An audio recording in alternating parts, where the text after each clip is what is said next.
अस्सलामुअलैकुम। आपको इस वक्त सबसे अहम खबर से आगाह करते हैं कि हुकूमत ने सरकारी मुलाजमीन की तनख्वाहों में 15% कमी का ऐलान कर दिया। इसके अलावा वजारतों डिवीजनों के अखराजात में भी 15% कमी का ऐलान। वफाकी वज़रा बशीरों की तादाद 78 से कम करके सिर्फ 30 कर दी, बाकी बिला मुआवजा काम करेंगे। NAC आज बुध को अपनी सिफारिशात को हतमी शक्ल देने जा रही है। इस पर अमल दरामद का फैसला वज़ीर आज़म शहबाज शरीफ कर देंगे।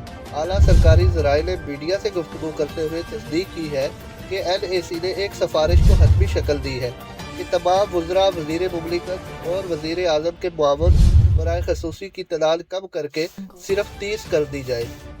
वज़ीर आज़म शहबाज शरीफ की जानिब से तश्कील दी गई कमेटी ने फाइनेंस डिवीज़न में मुसलसल दूसरे रोज़ भी गौर व ज़ोर जारी रखा।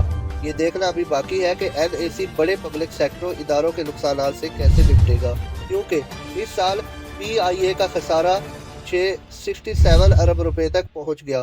Pakistan steel mill, POCSO, power distribution कंपनियां और दीगर बड़े पैमाने पर नुकसान का बायस बन रहे हैं।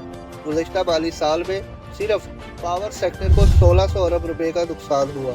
NAC ने ISI और IB समेत इंटेलिजेंस एजेंसियों के स्वाबदीदी फंड मुंजमद करने की तजवीज़ पर भी गौर किया। कमेटी ने दिफाई अखराजात में कमी की तजवीज़ पर गौर किया।